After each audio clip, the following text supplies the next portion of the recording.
El ex fiscal de corte, Jorge Díaz, viene mostrando un perfil cada vez más político. En el último año tuvo alta exposición mediática por su trabajo como abogado. Por ejemplo, representó a la ex subsecretaria de Relaciones Exteriores, Carolina H., en la causa por la entrega del pasaporte al narcotraficante Sebastián Marcet. Y después fue defensor de Yamandú Orsi cuando este debió afrontar una denuncia falsa por una agresión sexual. Cuando la campaña electoral empezó a rodar, Díaz se integró al equipo de asesores de Orsi en materia de seguridad ciudadana. Desde allí, desde ese lugar, ha ido asumiendo un papel cada vez más político. Por ejemplo, ha dado charlas en comités de base del Frente Amplio, opina públicamente sobre estos asuntos y hasta confronta con dirigentes oficialistas y jerarcas del gobierno. Con él vamos a conversar en los próximos minutos a propósito de este nuevo perfil, pero también sobre el fondo del asunto, sobre seguridad pública y los desafíos que enfrenta Uruguay en esta materia. Doctor Jorge Díaz, buen día, gracias por acompañarnos. Buenos días y muchas gracias por la invitación. ¿Empezás tú, Romina? Dale. A ver, ¿podemos decir que hoy es un político activo? ¿Se siente así?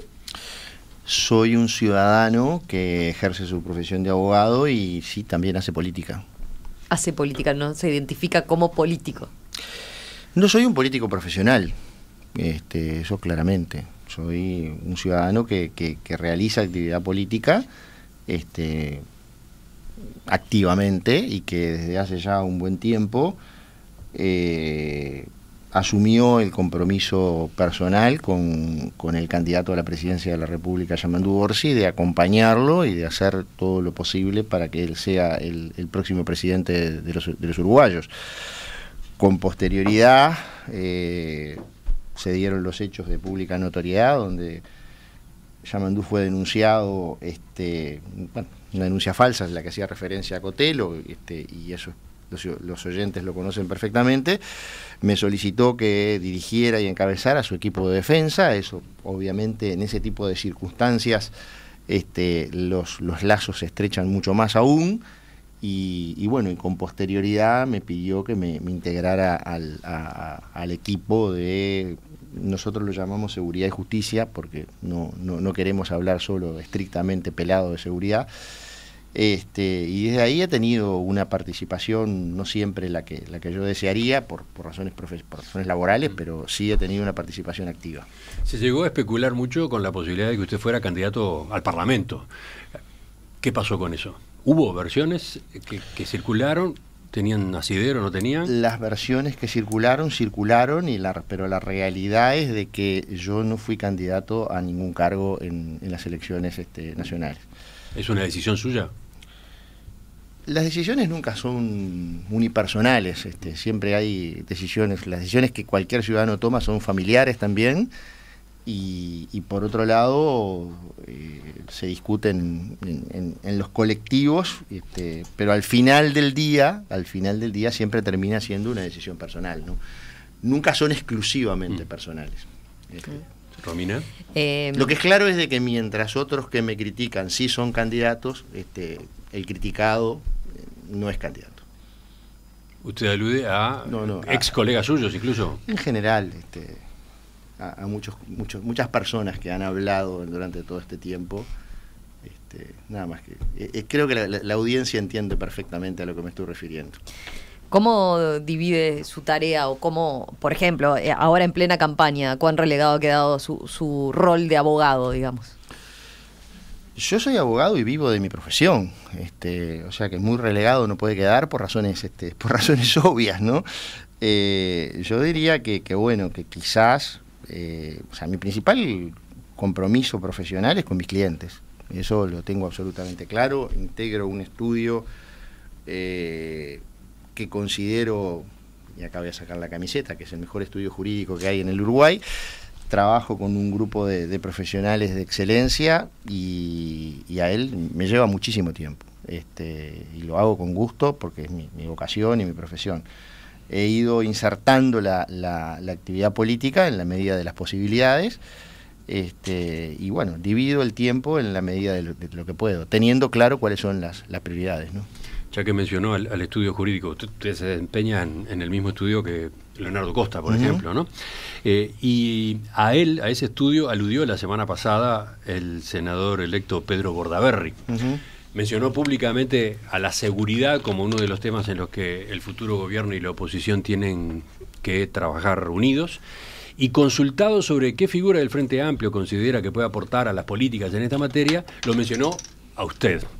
Lo mencionó usted, lo mencionó a Leonardo Costa, dijo que en un gobierno de la coalición usted podría asumir responsabilidades en las políticas contra el lavado de activos. ¿Cómo tomó esa mención que hizo Bordaberry?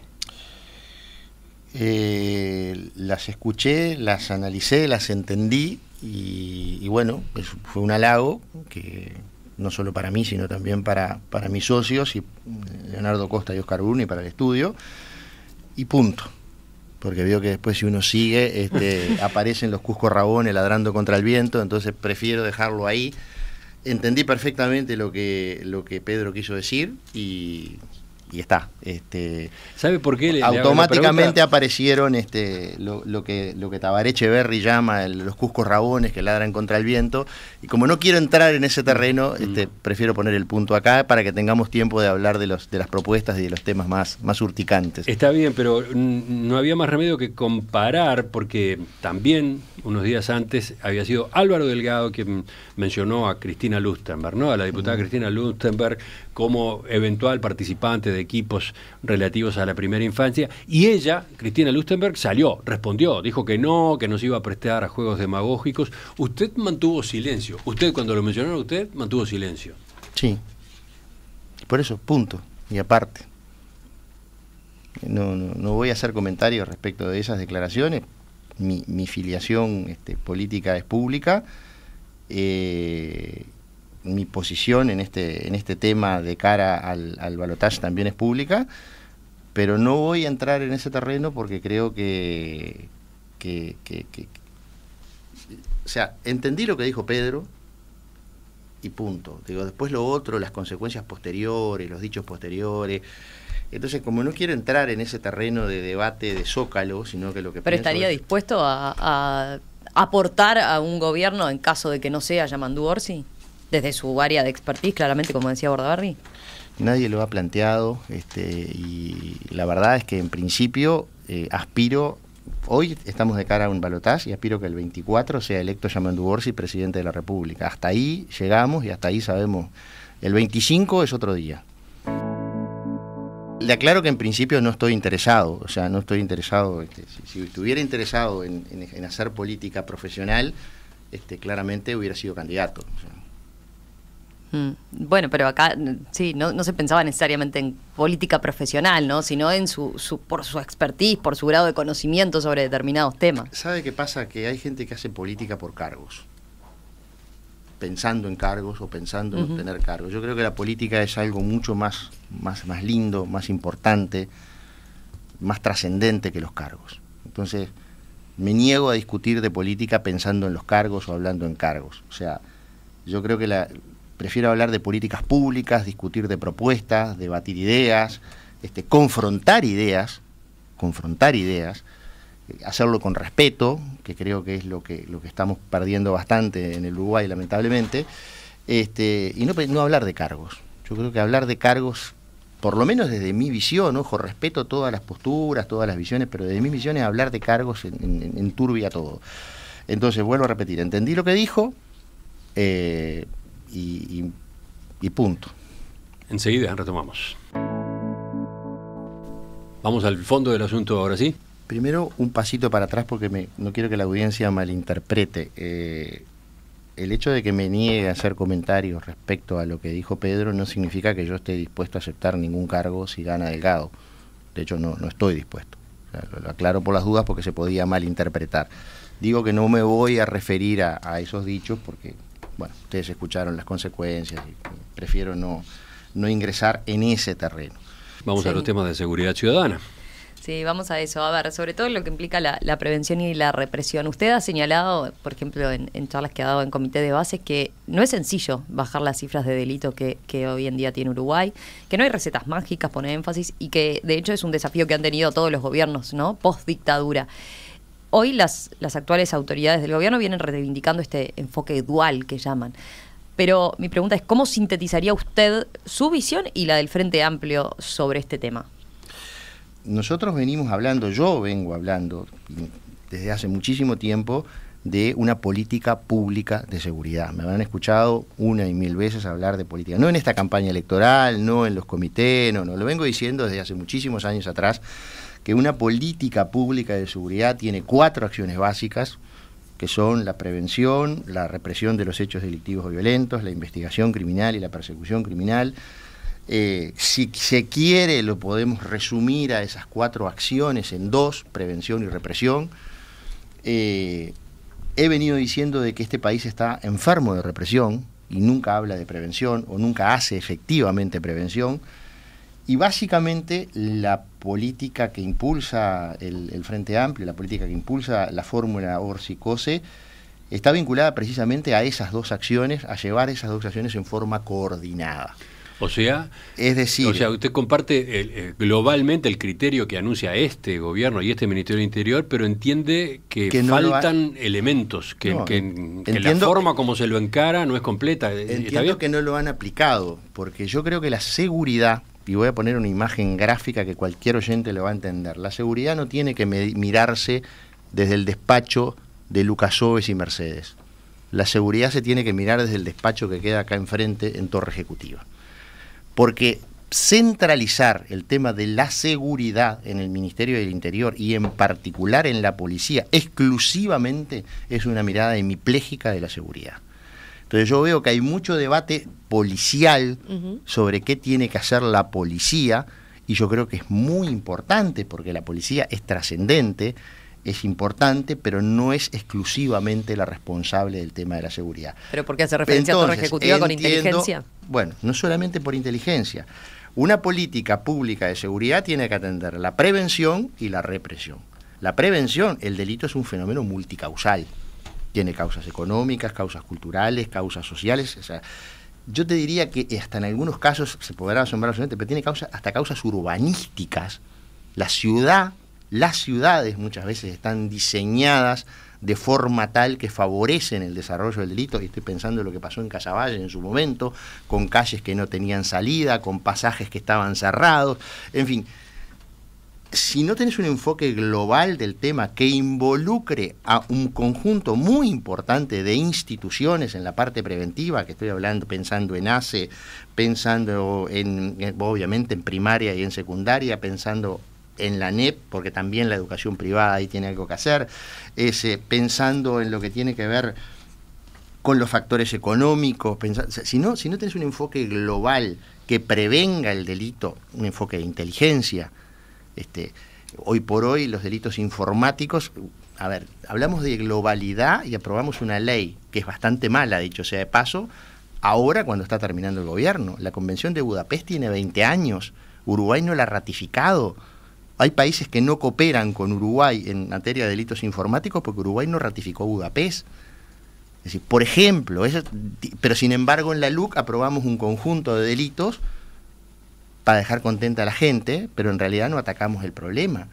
Entonces, a eso me refiero, a una visión integral. Y cuando digo esa imagen gráfica, es que se tiene que mirar desde Presidencia, porque en Presidencia se tiene todos los factores, todos los ministerios que tienen que ver con prevención, el Ministerio de Desarrollo Social, el Ministerio de Salud Pública, la NEP, etcétera, etcétera, etcétera, y también la parte represiva, porque incluso este gobierno no solamente ha obviado la parte preventiva, sino que además en la parte represiva ha tenido una mirada también hemipléjica.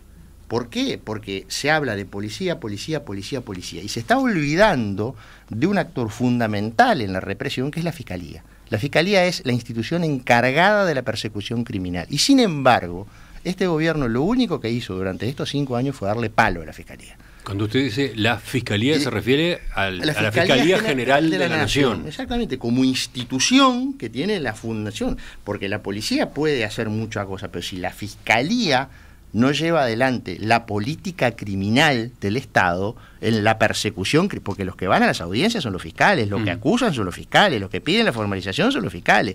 Entonces, este gobierno le dio palo a la Fiscalía, no nombró fiscal general durante 3 años, y esa es responsabilidad exclusiva y excluyente del presidente de la República. A ver, vamos por partes. Hubo un fiscal de corte interino, Juan Gómez. Los fiscales de corte interino son fiscales de corte interinos. El fiscal de corte o la fiscal de corte es un cargo demasiado importante para que haya 3 años de interinato. Entonces, los interinos son, no tienen ni el respaldo político, que tiene que tener una designación hecha por el Poder Ejecutivo con 3/5 del Senado, porque si hay interinos es porque ese interino no tiene los votos para ser fiscal. No, entonces, y es un hecho que el respaldo político no tuvo. En torno a la gestión de Juan Gómez hubo mucha polémica, ¿no? Pero mucho cuestionamiento. Sí, palo, pero además, no solamente no designaste fiscal, y vuelvo a repetir, esto es responsabilidad exclusiva y excluyente del presidente de la República. El presidente de la República es muy hábil de sacar, él dice que no le gusta sacarle la pezuña al lazo, pero es habilísimo en hacerlo. ¿Por qué? A ver, ¿a porque qué él alude? dice, no designamos fiscal de corte porque no hay acuerdo en el Parlamento. Entonces le traslada la responsabilidad al Parlamento. Con tanta habilidad, que cuando termina el periodo legislativo, la vicepresidenta de la República anota como entre las fallas o las omisiones o los debe no haber designado al fiscal de corte. Entonces yo le digo, señora vicepresidenta de la República, lea la Constitución de la República y dice que el fiscal de corte lo designa el Poder Ejecutivo con venia del Senado. Y si el Poder Ejecutivo no mandó ningún nombre en 3 años, y el presidente de la República nunca se sentó a negociar, porque ahora son todos dialoguistas. Todos quieren dialogar, todos quieren acordar. La pregunta es, en estos 3 años, ¿el presidente de la República no bajó al llano para hablar con los líderes de la oposición y decir, pongámonos de acuerdo en un nombre? A ver si entiendo bien. No negoció nada. Lo que usted dice es que en este contexto en el que estaba difícil conseguir la mayoría para renovar el cargo de fiscal de corte, no se intentó, no se mandó una propuesta. No. Usted dice que el presidente debió haber mandado un nombre o posibilidades de nombres al Parlamento. Sí. Y que allí se generara la discusión. El presidente de la República tendría que haber dicho, o haber él acordado antes de mandar el nombre, o haber mandado un nombre y que se genera la discusión. Cuando el presidente Mujica mandó mi nombre, no había acuerdo. El acuerdo se logró después. Entonces digo, dejar a la Fiscalía sin cabeza, cuando digo sin cabeza, sin un fiscal de corte titular, durante 3 años, es tener una visión totalmente hemipléjica del tema de la represión. Pero no solo eso, Emiliano, déjeme decirte una cosa más. El mecanismo para que los fiscales lleven adelante la política criminal del Estado o del gobierno, en definitiva porque la marca, son las instrucciones generales. Las instrucciones generales, este gobierno, en los últimos 5 años, ¿sabe cuántas instrucciones generales dictó? 2, que era cuando estaba Díaz. Después no se dictó una sola instrucción general más, es decir, que durante 3 años, más de 3 años, diría 4 años, no se le dictó una sola instrucción general a los fiscales. ¿Pero eso no pudo hacerlo el doctor Juan Gómez? Lo hace un consejo de instrucciones generales que integra, entre otros, 2 delegados del Poder Ejecutivo, 2 delegados del Ministerio del Interior. Pero el Consejo de Instrucciones Generales ni siquiera se reunió.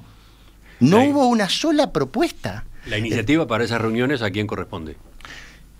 Creo que la ley dice que lo debe convocar el fiscal de corte, pero yo imagino que si el Poder Ejecutivo, que integra el Consejo de Instrucciones Generales, pide una convocatoria y hace una propuesta, el fiscal de corte no tiene más remedio que convocarlo.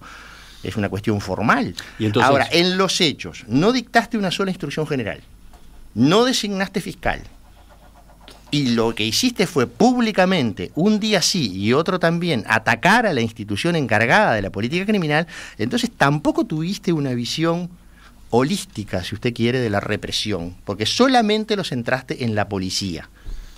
Entonces, esa es la gran diferencia que nosotros tenemos con esta política. Además de que, y la tercera pata, y por eso digo que hay que mirarlo desde ese edificio que está ahí enfrente y no desde el Ministerio del Interior exclusivamente, es que en presidencia hay organismos muy, muy importantes en materia de represión que no se tocaron. ¿Cuál? La Junta Nacional de Drogas, por ejemplo, donde se instrumentó en los gobiernos anteriores políticas de, obviamente, atacar la reducción de la demanda, pero también atacar la reducción de la oferta. Este gobierno, si le habrá dado poca importancia a la Junta Nacional de Drogas, que históricamente la Junta la presidió el prosecretario de la Presidencia. Históricamente. Leonardo Costa, mi socio, en el gobierno de Valle tuvo un rol fundamental desde la prosecretaría, encabezando la Junta Nacional de Drogas. Después tuvo Scavarelli, después vino Vázquez, después siempre hubo un rol. Este gobierno eliminó, o sea, sacó la responsabilidad de la cabeza del prosecretario en la presidencia de la Junta. O sea, le daba tan poca importancia que parece ser que el prosecretario no se puede encargar de eso, porque era un funcionario. Ese acto fallido, que yo creo que fue un acto fallido, demuestra claramente que no se le dio importancia. La CENACLAF, yo participé de la evaluación la Secretaría Nacional de Prevención del Lavado de Activos y el Terrorismo. Yo participé de la evaluación de Uruguay de 2019. Uruguay tuvo en el 2019 la mejor evaluación de los países de Gafilat en materia de prevención del lavado de activos y terrorismo. La mejor. Yo creo que hoy Uruguay tendría serias dificultades en una evaluación externa. Me hago cargo. Creo que tendríamos dificultades. La realidad es que la CENACLAF no ha cumplido el rol que venía cumpliendo en los gobiernos anteriores. Y la frutilla del postre, y lo dejo para el final, es la Secretaría Nacional de Inteligencia.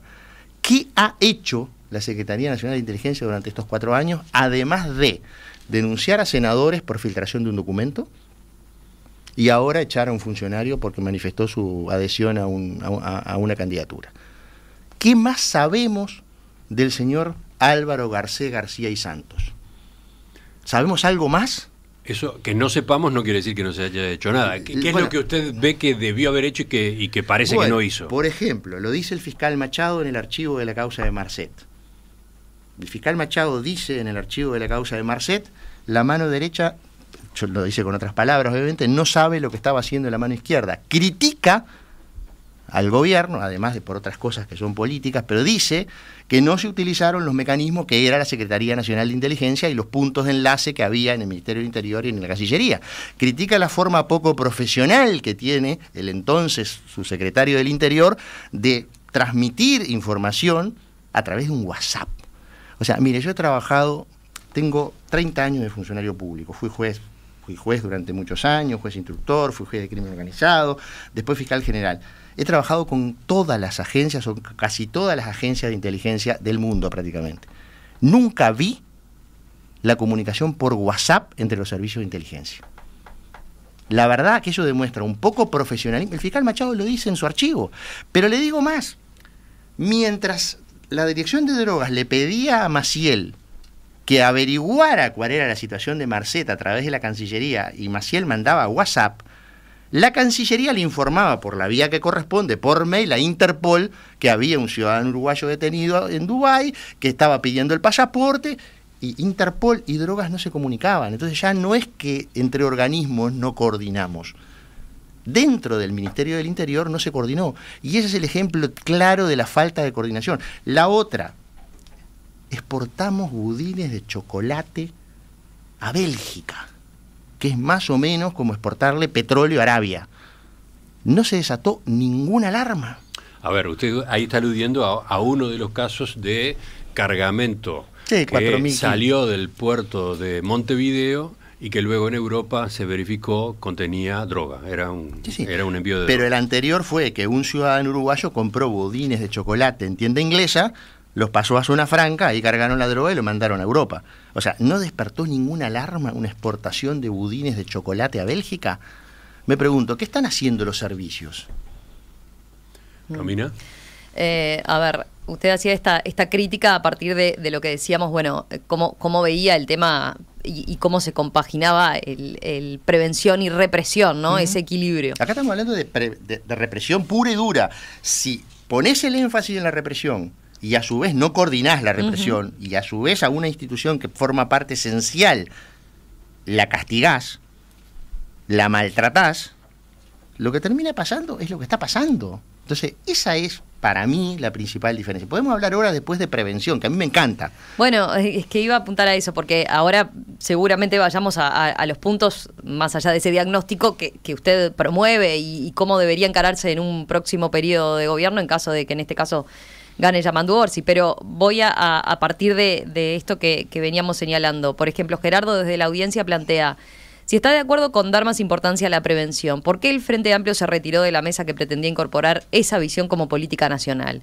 Dice el oyente, faltaban 2 años para terminar el gobierno. Parece poco creíble que ahora diga eso o en su defecto reconoce que le importaba más la elección que la seguridad nacional durante 2 años. No puedo contestar esa pregunta porque no participé en esa decisión. ¿Pero no lo hablaron en el equipo de seguridad y justicia? No lo hablo si quieren, pero realmente no. Yo no participé de esa decisión, no formaba parte del equipo, no sé ni si no era fiscal todavía en esa época, o sea que estaba bastante lejos de todo eso.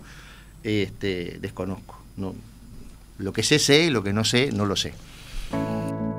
Enseguida retomamos la entrevista con el doctor Jorge Díaz.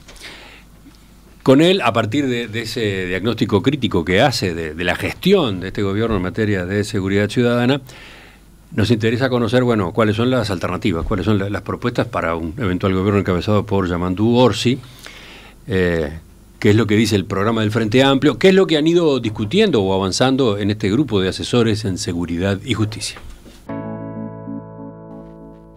En la entrevista central estamos hoy con el doctor Jorge Díaz, abogado penalista, que fue fiscal de corte entre 2012 y 2021.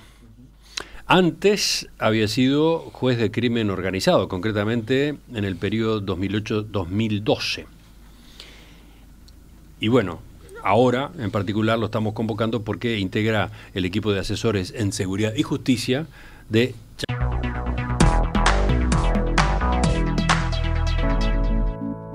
Romina. Bueno, a ver, en el tema de la seguridad ciudadana, la mayoría de los partidos han dado mucha relevancia al combate al narcotráfico y al crimen organizado, ¿no? Creo que tenemos que hablar de eso. Entre las prioridades para gobernar que propuso Orsi se plantea crear un sistema integral de lucha contra el crimen organizado y el narcotráfico, el SILCON, así se lo llama. ¿Qué se gana con eso y qué implicaría este sistema integral? Bueno, en realidad el gran problema, lo que se busca con eso es revertir esta situación que veníamos describiendo con anterioridad, y es la falta de coordinación y de comunicación entre los diferentes organismos del Estado.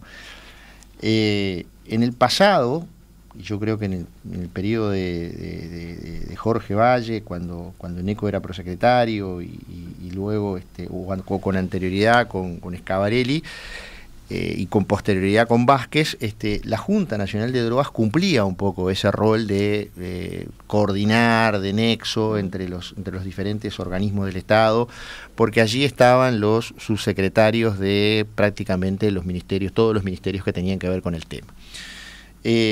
Lamentablemente, está bien, podemos discutir si esa es la institucionalidad adecuada. Yo creo que se usó esa institucionalidad que preexistía para cumplir un rol o una función, y luego se dejó de usar, y el problema es que cuando se deja de usar no fue sustituido por algo o un organismo, una institución, una instancia donde esa coordinación tan necesaria entre represión y prevención se haga. Lo que estamos proponiendo precisamente es eso, es buscar, y por eso yo decía, tenemos que ver la seguridad no desde el despacho de la calle Mercedes y Lucas Oves, sino desde... Mercedes y Lucas Oves. Lucas Oves y Mercedes, ¿no es el Ministerio del Interior? No, Mercedes y Julio Herrera, ¿no? Y Julio Herrera, sí, me confundí, perdón, estoy diciendo Julio Herrera y Oves, me confundí de Oves. Perdón, pero se entendió, sí, que es lo más importante. Sino desde la torre ejecutiva, porque es desde allí de donde se tiene una visión integral, o debe tenerse una visión integral en materia de inteligencia, que es un tema que a mí me preocupa muchísimo. La coordinación en materia de inteligencia entre la inteligencia, por ejemplo, de las Fuerzas Armadas, Ejército, Marina y Fuerza Aérea, la inteligencia de la Policía Nacional y otros organismos que tienen a su vez inteligencias propias muy específicas, pero que son muy importantes, como por ejemplo la DGI y la aduana, que son dos organismos que durante este gobierno prácticamente no los hemos escuchado mencionar. Yo creo que si hacemos una encuesta entre los oyentes preguntando quién es la directora de la DGI y quién es el director de aduana, la mayoría de los oyentes ni siquiera van a saber quiénes son. Entonces, ahí hay un problema, porque estos organismos hoy no los vemos integrados a este mecanismo. Bueno, la idea con esa propuesta es precisamente darle una institucionalidad a la coordinación en la prevención y en la represión del narcotráfico, y además, precisamente porque asociamos el tema del narcotráfico a factores como el incremento en la tasa de homicidios, etcétera, que entendemos que es fundamental eso. Ahí no hay consensos en general. Se vio en todos los partidos que iban por mecanismos de coordinación o sistemas de coordinación similares, pero ahora si miramos para el balotaje, el propio documento que presenta la coalición oficialista habla de crear un grupo especial conjunto contra el crimen organizado y el narcotráfico que estará integrado por funcionarios de todas las dependencias estatales, con la cual tendrá vinculación en las tareas investigativas, adaptando el modelo antimafia multifuerzas utilizado por Italia. La pregunta es por qué no lo hicieron estos 5 años, ¿no? Porque el candidato a la presidencia por la coalición fue secretario de la presidencia durante 5 años y funcionó dentro del esquema uruguayo como una especie de primer ministro y no lo propuso ni lo hizo nunca. Yo creo que llega la campaña electoral y mucha gente empieza a revolver papeles y a hacer propuestas maravillosas. La pregunta que yo hago es, ¿por qué no se hizo con anterioridad o por qué no se hizo hasta ahora? Es más, están a tiempo de hacerlo ahora.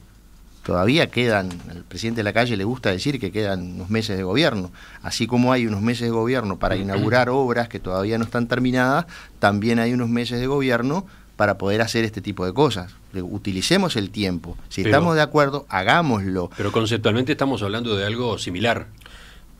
Bueno, yo no conozco en detalle el documento. Lo que yo estoy planteando es lo que hizo el Frente cuando estuvo en el gobierno. El Frente, y también mencioné al Partido Colorado, porque yo creo que ahí hubo una continuidad de política de Estado durante muchos años que se inicia en el gobierno Colorado y que luego continúa y profundiza el Frente, y que este gobierno cortó abruptamente.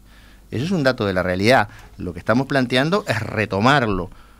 Cuando del otro lado de las otras tiendas se nos dice, bueno, nosotros estamos planteando lo mismo, la pregunta es, bueno, ¿por qué no lo hiciste antes? Entonces, o ¿por qué no lo haces ahora? Yo creo que, a ver, gane quien gane el 24, y yo aspiro que el triunfador sea Yamandú Orsi, porque creo, no solamente porque tiene el mejor proyecto, sino porque además, a la luz del resultado electoral, de la composición de las cámaras, es quien tiene efectivamente posibilidades de lograr los acuerdos y poder gobernar, porque la matemática es fría y hay una cámara que hoy, independientemente del resultado del 24, va a estar controlada por el Frente Amplio, porque 16 son... Ahí está hablando como un político profesional ya.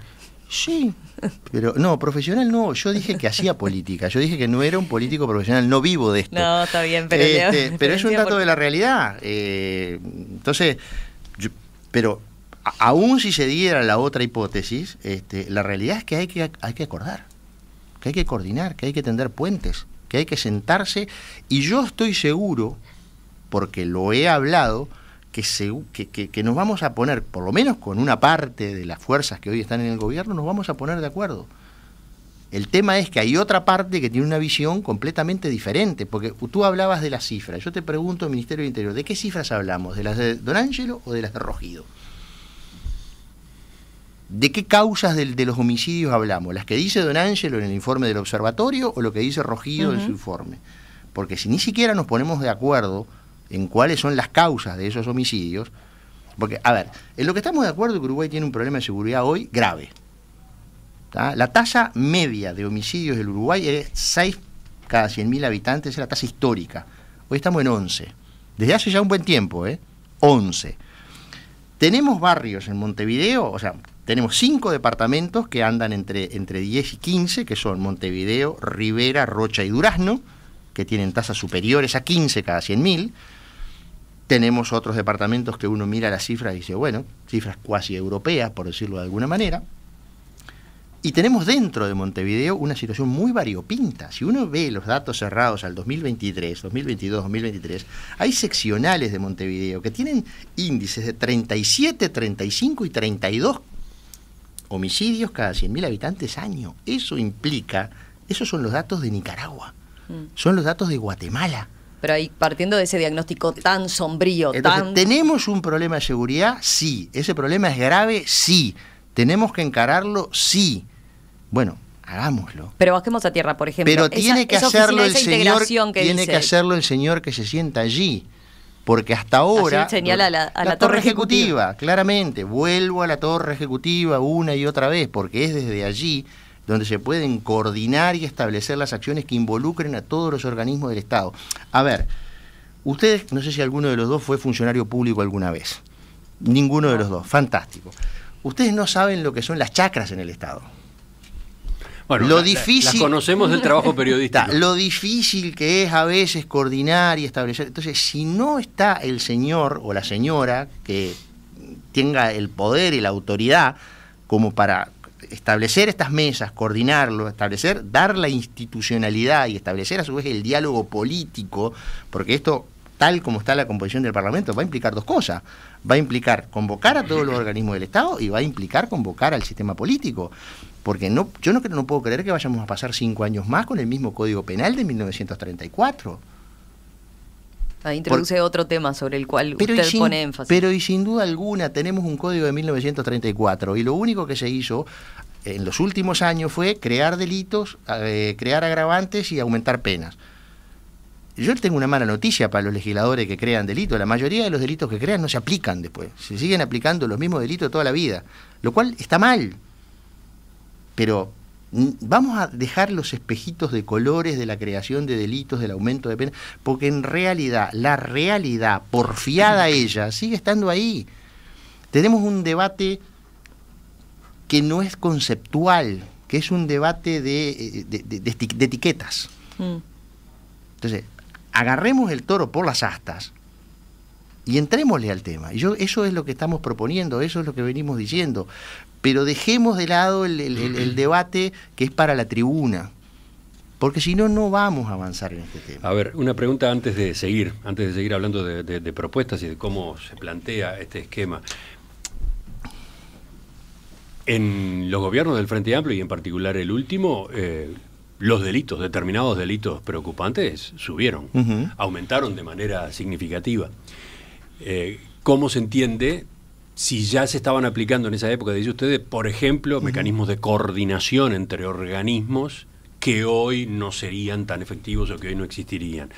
La pregunta es, ¿esta fórmula de la cual usted está hablando se cumplió a cabalidad en los gobiernos del Frente Amplio? ¿Fue efectiva en los gobiernos del Frente Amplio? Yo creo que hubo una política de Estado que se llevó adelante, y vuelvo a repetir, lo situó, creo que en el gobierno, si me voy un poquito más atrás, capaz que en el segundo gobierno de Sanguinetti, pero no tengo bien claro, seguro en el gobierno de Valle y de ahí en adelante, que funcionó.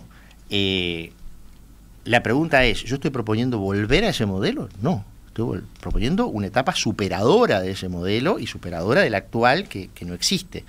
O sea, si nosotros no... a ver, a mí por eso no me gusta la consigna de estamos volviendo. Yo creo que la consigna es estamos llegando. Por una razón, porque sin negar las responsabilidades y los éxitos de los gobiernos anteriores, lo que tenés que pensar es hacia el futuro. No podemos, hay recetas en materia de seguridad pública que no se pueden aplicar más. ¿Ustedes recuerdan cuando se aprobó el código?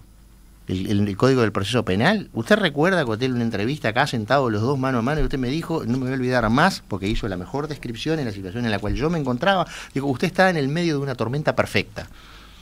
Porque no había nadie que estuviera de acuerdo conmigo. Era el Código Prodelincuente. ¿Qué pasa hoy? ¿Cuántos? Porque todo se quería justificar en función de que había disminuido el número de presos. La realidad es, hoy tenemos 16.000 presos. ¿Sabe cuándo teníamos cuando empezó el código? 11. Pasamos de 11 a 16.000 con el código Prodelincuente, ¿Sabe cuántos había cuando Sanguinetti le entrega el gobierno a Valle?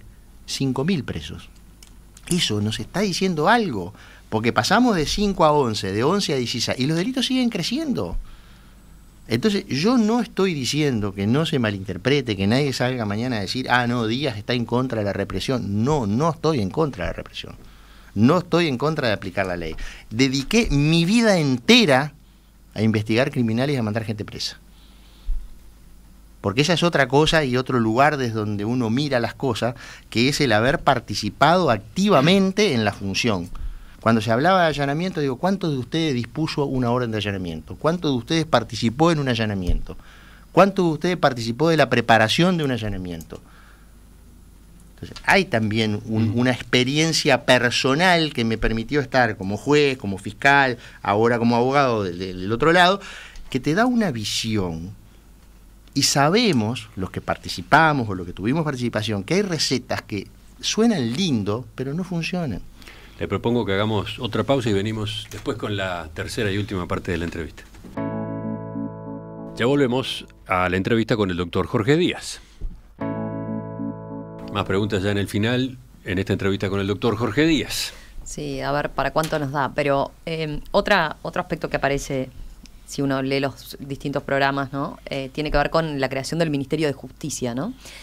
¿Qué interpretación le da a usted? ¿Qué se gana con un Ministerio de Justicia y qué abarcaría concretamente en caso de que el Frente Amplio gane el gobierno? Bueno, en primer lugar, como todos los temas, está bueno cuando empezás a empujar una idea que con el tiempo esa idea, no solo en lo personal, ¿no? Mucha gente, que esa idea se va haciendo mayoritaria y se termina transformando en un consenso, eso está bueno. Nadie está proponiendo inventar la rueda. Los ministerios de justicia existen en todas partes del mundo. Si mirás en la región, creo que todos los países de Latinoamérica lo tienen. Si mirás a Europa, lo tiene Portugal, lo tiene España, lo tiene Italia, lo tiene... si mirás los países sajones, en realidad no tienen Ministerio de Justicia porque el ministro de Justicia es el fiscal general. O sea, el fiscal general tiene rango de ministro de Justicia por una forma de estructuración del Estado que tienen ellos. O sea, no estamos proponiendo, no se está proponiendo algo que sea inventar la rueda. En realidad, los que queremos inventar la rueda no teniéndolo somos los uruguayos, ¿no? O sea, primera cuestión que deberíamos... creo que en casi todas las democracias occidentales del mundo existe. Pero ahí puede haber diferencias en qué implica, ¿no? Bueno, yo creo que la principal responsabilidad... la principal, para mí, desde el punto de vista de la funcionalidad, es elaborar política pública de justicia. Y la palabra política y justicia pueden ir en la misma frase. Política pública de justicia, que implica qué sistema de justicia queremos, que implica qué sistema de justicia vamos a impulsar, cómo tenemos que hacer para mejorarlo, qué tipo de leyes hay que impulsar desde el Poder Ejecutivo para... Porque, ¿qué pasa? Voy a hablar de la parte penal, pero no es exclusivamente la parte penal. Cada vez que el Poder Ejecutivo envía un proyecto al Parlamento sobre modificación de un código, todas esas iniciativas tienen el Ministerio del Interior. Y en general son iniciativas de la policía. Entonces, es necesario que los organismos de justicia acá la primera cosa es que nadie está hablando de tocar ninguna de las competencias que la Constitución le asigna a la Suprema Corte de Justicia. Punto número 1. Creo que ninguno de los partidos lo plantea. Entonces, eso está a salvo y a resguardo porque ni siquiera nadie está planteando modificar la Constitución. Eso está absolutamente claro. Pero el Poder Ejecutivo tiene que impulsar una política pública de justicia que facilite el acceso de los ciudadanos a la justicia. Uruguay tiene un problema serio de acceso a la justicia. Tenemos, por un lado, un montón de abogados sin trabajo. El 40% de los abogados no aporta a la caja profesional, que por cierto leí que van a pagar las jubilaciones hasta el 2025 nada más, aparentemente. Tenían plata hasta junio del 2025, según lo que leí hoy, que me dejó un poco impactado, pero bueno, tenemos abogados que no aportan, tenemos abogados sin trabajo y tenemos población que no tiene acceso a un abogado. Ahí hay un problema de política. El mercado no va a resolver ese problema, claramente. Entonces hay una política pública a impulsar ahí, a mejorar la distribución territorial. Mejorar la Defensoría Pública, por ejemplo. Por ejemplo, y buscar otras alternativas que hay, porque tampoco estamos planteando que sean todos funcionarios públicos, hay que sentarse, hay que discutir. Pero hay que empezar a hablar de estos temas y el Poder Ejecutivo tiene un rol fundamental que cumplir en esos aspectos. Eso en cuanto a lo funcional, ¿no? A lo funcional, que es lo que a mí más me importa o más me interesa o creo que es más importante. Después está qué metes adentro, porque enseguida empiezan con la discusión y bueno, ¿y qué iría? Bueno, ¿qué iría dentro del Ministerio de Justicia? Del Ministerio de Justicia. Bueno, cárceles sin duda, en todas partes del mundo las cárceles dependen del Ministerio de Justicia. Yo entiendo que todo lo que tiene que ver con registros públicos que hoy están desperdigados a lo largo y ancho del Estado, Ministerio de Educación y Cultura, Poder Judicial, etcétera, todo debería pasar ahí. Todo lo que tiene que ver con la creación de un servicio de defensa pública, no de defensa de oficio, que también debería estar ahí. La Fiscalía, acá obviamente hay diferentes niveles, pueden ser unidades ejecutoras, servicios desconcentrados o servicios descentralizados, como es la Fiscalía. Con diferentes niveles de autonomía o de descentralización, pero accediendo o comunicándose con el Poder Ejecutivo a través del Ministerio de Justicia. En grandes rasgos es eso, y creo que sobre eso hay acuerdo, y creo que sería bueno avanzar de una vez por todas. Uruguay tiene la excusa de que en el Uruguay, cuando existió Ministerio de Justicia, se usó para vulnerar la autonomía y la independencia del Poder Judicial. Sí, y sí, es verdad, ese precedente que corresponde a la época de la dictadura marca desde entonces el debate en Uruguay. Está bien, ¿no? pero se ha usado, yo creo que como excusa. Yo creo que hoy ya entendimos que tenemos un debe, que tenemos un problema y que es necesario hacerlo. Obviamente que habrá que hacerlo en forma gradual, con los cuidados necesarios, respetando a rajatabla lo que establece la Constitución y buscando consensos. Tendiendo la mano, buscando consensos, que creo que es fácil de lograrlo. Casi en el final, por lo menos, un tema más de los que están en el debate. Sí, vayamos a un punto de las bases programáticas del Frente Amplio que ha generado mucha polémica, que es el que habla de definir una política de seguridad basada en la desprisionalización. Lo digo con cuidado porque es esa palabra difícil. Delgado ha criticado con insistencia esta frase. Él sostiene que el Frente Amplio quiere abrir las cárceles, dice. ¿Qué alcance tiene concretamente esta política de desprisionalización? Yo no sé si la palabra existe, es la primera duda que tengo. En caso de que exista, el concepto no lo tengo, la verdad no lo tengo muy claro. Lo que sí nosotros estamos planteando desde el equipo de Yamandú es una política pública en materia de cumplimiento de medidas cautelares y de sentencias, que tiene relación a su vez con cárceles, pero la realidad es que hoy las cárceles son parte del problema, no son parte de la solución. O sea, tenemos una realidad carcelaria que creo que es muy mala, más allá de los esfuerzos que se han hecho durante todos los gobiernos. Yo acá digo, la realidad hoy es mala. Tenemos una cantidad de privados de libertad que supera largamente las plazas que tenemos, más allá de que después discutamos si estas plazas sí, estas plazas no, pero hay un problema. No estamos resocializando a nadie. Hay dificultades para conseguir trabajo, para que trabajen y estudien los privados de libertad. Se ha avanzado en estos últimos capítulos, ha habido algo de mejora. Yo no discuto los avances y como usted habla de los grandes números. Yo hablo desde los grandes números y que tiene que haber una política pública que esté destinada, tiene que haber gente que esté pensando en esto y trabajando en esto y encararlo como tal, porque es parte también. Yo el otro día decía, si no resolvemos el tema de los privados de libertad por las razones correctas, que es en definitiva tratar de que esa gente se reinserte en la sociedad, hagámoslo por las razones egoístas. Porque la realidad es que cada vez tenemos más cantidad de gente privada de su libertad y cada vez ese círculo cárcel-calle cada vez es más grande. Porque lo que parece estar demostrado es que el índice de reincidencia es altísimo y que efectivamente tenemos cárceles llenas de jóvenes, adictos, analfabetos y pobres. Y que no estamos haciendo nada para cambiar esa situación. Entonces, lo que lo estamos haciendo es guardando un tiempo y después los largamos un día a las 12 de la noche cuando se cumple la pena, le damos la cédula y creo que le dan 120 pesos, una cosa así, o 100 pesos para que se tomen un ómnibus y vuelvan. Y esa gente muchas veces, ahí tenemos problemas de salud mental, tenemos problemas de adicciones, tenemos problemas de educación. Pero ¿cómo se cambiaría? Porque eso es un problemón desde hace años, de cómo entrarle, ¿no? ¿Cómo efectivamente? Tenemos que primero convencer al sistema político de que las cárceles son parte del problema y no de la solución. Y convencer a la población, porque es verdad que muchas veces hay una frase que se le atribuye a la calle Herrera, que yo no sé si la dijo, pero a mí me gusta repetirlo. Si no fue la calle Herrera, alguien la dijo. Que dice, la primera obligación de un político es hacerse elegir, y la segunda es hacerse reelegir. Entonces, la realidad indica que muchas veces los dirigentes políticos tienen como algún temor en el tema, con el tema cárceles, porque, vamos a decir la verdad, la población en general no ve con buenos ojos que se gasten recursos en la población carcelaria porque no se utilizan en los que no somos delincuentes y se gastan en los que son delincuentes. La realidad es que si no encaramos este problema, cada vez es más grande esta bolsa y nos va a explotar. Pero entonces, en particular, con respecto a esto que en las bases programáticas de Frente Amplio está expresado en ese término, desprisionalización. ¿Qué es lo que ustedes están trabajando? No, lo que nosotros estamos trabajando y lo que hemos pensado va un poco en línea de lo que ha venido proponiendo el comisionado parlamentario, que son las penas alternativas, el desarrollo de... Pues tenemos un gran problema, tenemos una cantidad muy grande de privados de libertad con penas cortas, que tampoco es que a veces ni siquiera da el tiempo de poder hacer algo con esa persona que está estrictamente cumpliendo una pena. Y entra y sale, y entra y sale, y entra y sale, y nunca termina de... Hay, obviamente, yo creo que se puede trabajar desde una lógica de la criminalización, de la persecución criminal, de la no impunidad, porque también pasa lo contrario, muchas veces los delitos leves quedan impunes porque el sistema no tiene capacidad de procesar, entonces también hay que analizar ese fenómeno, y ahí hay que trabajar sobre esa línea.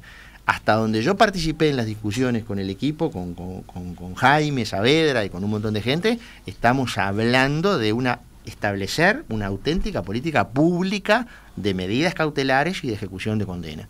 Porque a veces puede haber medidas cautelares diferentes a la prisión para determinados delitos que quizás se justifiquen más que la prisión.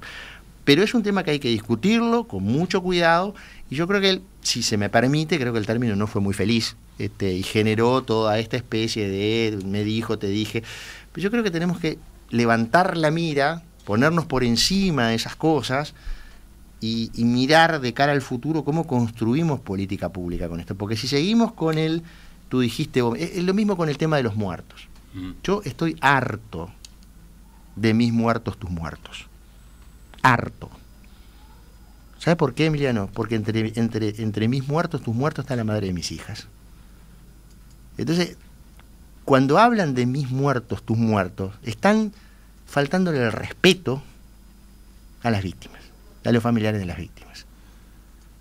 Porque no tienen ni idea muchas veces del dolor que eso significa. Y entonces, vamos a hablar en serio, vamos a levantar la mira, vamos a mirar al futuro, somos todos uruguayos, tenemos un país hermoso. Los que hemos tenido la oportunidad de viajar y de ver otras realidades, con todas las críticas que nos hacemos, tenemos un país hermoso, tenemos una democracia sana, cuidémosla. Doctor Jorge Díaz, ex fiscal de corte, ex juez de crimen organizado, hoy integrante del equipo de asesores de Yamandu Orsi en Seguridad y Justicia, le agradecemos que nos haya acompañado esta mañana. Gracias a ustedes por la invitación y bueno, siempre es un placer venir acá.